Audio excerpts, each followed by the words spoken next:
तो देखिए income tax का सीजन स्टार्ट हो चुका है। इनकम टैक्स की रिटर्न की जो फाइलिंग है वो भी स्टार्ट हो चुकी है। आईटीआर के फॉर्म्स है पोर्टल पर लाइव हो चुके हैं। आईटीआर 1, 2, 3, 4 सभी जो फॉर्म है इनकम टैक्स के पोर्टल पर लाइव हो चुके हैं। तो देखिए आईटीआर 1 का फॉर्म हम तब फाइल कर सकते हैं अगर हम कोई भी सैलरी पर्सन है या हमें कोई भी कैपिटल गेन से इनकम हो रही है 1.25 लाख तक लॉन्ग टर्म कैपिटल गेन में, या 1 या 2 हाउस प्रॉपर्टी से हमें रेंटल इनकम हो रही है, या कोई भी बैंक से या एफडी से कोई भी हमें इंटरेस्ट आ रहा है, तो हम आईटीआर 1 फाइल कर सकते हैं। अगर हमें long term capital gain 1.25 lakh से ज्यादा आ रहा है, या 2 से ज्यादा हमारी हाउस प्रॉपर्टी से रेंटल इनकम आ रही है, या हमारी एग्रीकल्चर इनकम जो है वो 5,000 से ज्यादा है, या शॉर्ट टर्म कैपिटल गेन हो रहा है या लॉस हो रहा है हमें, तो देखिए हम आईटीआर 2 फाइल करते हैं। अगर हम कोई भी बिजनेस करते हैं, कोई भी प्रोफेशनल है या कोई भी इंट्राडे एफएनओ में ट्रेडिंग करते हैं, तो आपको आईटीआर 3 फाइल करनी होती है। अगर आप प्रेजेंटिव टैक्स स्कीम के अंदर अपनी रिटर्न फाइल करवाना चाहते हैं तो आपको आईटीआर 4 फाइल करनी होती है। तो आईटीआर 1, 2, 3, 4 के जो फॉर्म्स हैं वो पोर्टल पर लाइव हो चुके हैं। इन सभी की देखिए अलग अलग ड्यू डेट्स होती है। आईटीआर 1 और आईटीआर 2 की जो ड्यू डेट है वो 31 जुलाई रहेगी। वहीं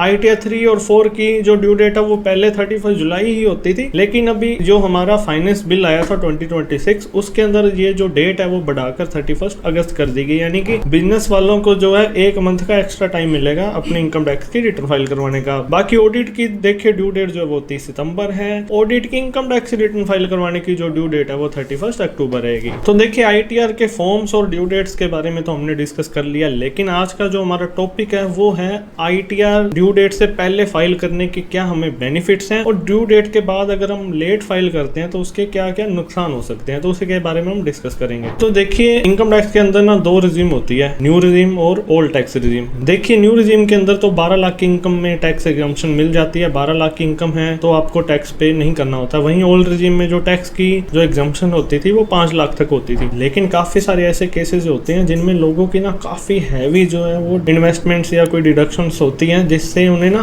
ओल्ड रिजीम के अंदर आईटीआर फाइल करने में बेनिफिट हो जाता है। तो देखिए ओल्ड रिजीम में आप अपनी इनकम टैक्स की रिटर्न तब भी फाइल कर सकते हो अगर आप ड्यू डेट से पहले अपनी इनकम टैक्स की रिटर्न फाइल करवा लेते हो। अगर आप ड्यू डेट को मिस कर देते हो तो उसके बाद आप ओल्ड टैक्स रिजीम में आईटीआर फाइल नहीं करवा सकते, क्योंकि न्यू टैक्स रिजीम जो है वो हमारी डिफॉल्ट टैक्स रिजीम है। उसके बाद आप सिर्फ न्यू टैक्स रिजीम में ही आईटीआर फाइल करवा सकते हो। और कुछ केसेस ऐसे होते हैं जैसे ना किसी को कैपिटल गेन से इनकम हुई, ठीक है, शॉर्ट टर्म कैपिटल गेन के ऊपर आपको पता है कि टैक्स पे करना होता है, लेकिन ओल्ड टैक्स रिजीम में आप अपनी इनकम टैक्स रिटर्न फाइल करते हो, आपको शॉर्ट टर्म कैपिटल गेन से भी अगर कोई इनकम हो रही है ना और आपकी टोटल इनकम 5 लाख से कम है, तो आप ओल्ड टैक्स रिजीम के अंदर अपनी आईटीआर फाइल करवाकर टैक्स जो है वो बचा सकते हो। अगर आप ड्यू डेट मिस कर देते हो तो आपको न्यू टैक्स रिजीम में ही अपनी आईटीआर फाइल करवानी पड़ेगी। उस गेन के ऊपर जो है वो टैक्स पे करना पड़ेगा 20%। 4 लाख से ज्यादा अगर इनकम होगी तो आपको 87A की रिबेट नहीं मिलेगी शॉर्ट टर्म कैपिटल गेन की इनकम पर। अगर आप ओल्ड रिजीम में फाइल करवाते हो तो देखिए अगर आपको कैपिटल गेन से इनकम हो भी रही है तो भी आप 5 लाख से कम इनकम है तो आप 87A की रिबेट जो है वो ले सकते हो, लेकिन ध्यान रखना है कि ये सिर्फ ओल्ड टैक्स रिजीम में मिलेगी। उसके बाद देखिए अगर हम आईटीआर फाइल करवाते हैं, हमारा कोई भी रिफंड बनता है ना, तो इनकम टैक्स डिपार्टमेंट ना हमें 6% जो है वो इंटरेस्ट देता है एनुअल। अगर हम ड्यू डेट से पहले अपनी इनकम टैक्स रिटर्न फाइल करवा देते हैं तो हमें अप्रैल मंथ से जो है इंटरेस्ट मिलना स्टार्ट हो जाएगा। अगर हम ड्यू डेट के बाद आईटीआर फाइल करवाएंगे तो जिस तारीख को आपने आईटीआर फाइल करी थी और ई वेरीफाई करी थी ना, उसके बाद ही आपका जो है इंटरेस्ट की कैलकुलेशन स्टार्ट होगी। अगर ड्यू डेट से पहले आप फाइल कर दोगे तो अप्रैल मंथ से आपको इंटरेस्ट मिलेगा 6% एनुअल, और आपके आईटीआर की प्रोसेसिंग जो है वो भी जल्दी स्टार्ट हो जाएगी। आपका जो इनकम टैक्स का रिफंड है ना वो भी जल्दी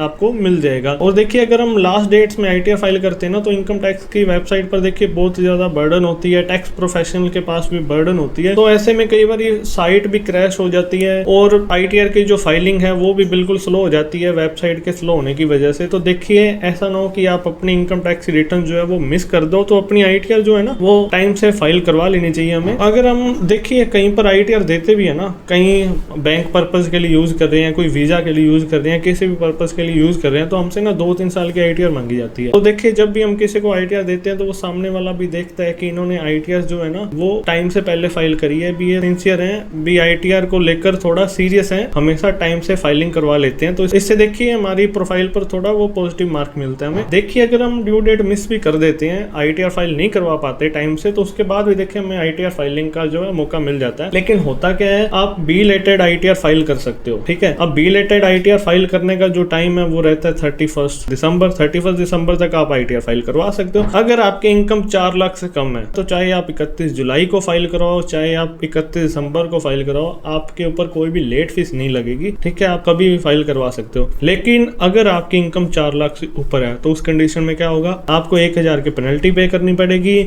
वहीं अगर आपकी इनकम 5 लाख से ज्यादा होगी तो आपको 5000 की पेनल्टी पे करनी पड़ेगी। और आपकी कोई टैक्स की लायबिलिटी बन रही है तो उस पर भी आपका एक्स्ट्रा जो है वो इंटरेस्ट एप्लीकेबल हो जाएगा। आपका कोई रिफंड बनता है तो उस पर भी जो आपको इंटरेस्ट मिलना है इनकम टैक्स डिपार्टमेंट द्वारा, वो भी ITR फाइलिंग की डेट से बाद में ही मिलना चालू होगा। कहाँ हमें अप्रैल से इंटरेस्ट मिल रहा था, कहाँ आपकी फाइलिंग की डेट के बाद आपको इंटरेस्ट मिलेगा। तो इन चीजों का आपने ध्यान रखना है। और सबसे इंपॉर्टेंट चीज, अगर आपका कोई भी शेयर मार्केट से कोई भी बिजनेस से लॉस हो रहा है तो आप ITR की ड्यू डेट निकलने के बाद उस लॉस को कैरी फॉरवर्ड नहीं कर सकते। तो ये बहुत इंपॉर्टेंट चीज है। अगर आप कोई भी लॉसेस को दिखाना चाहते हो ना अपने इनकम टैक्स रिटर्न में कि फ्यूचर में आने वाले प्रॉफिट में से, आने वाली टैक्स लायबिलिटी में से हम उसे एडजस्ट कर लें, तो आपको अपनी इनकम टैक्स रिटर्न जो है वो ड्यू डेट से पहले ही फाइल करनी होगी।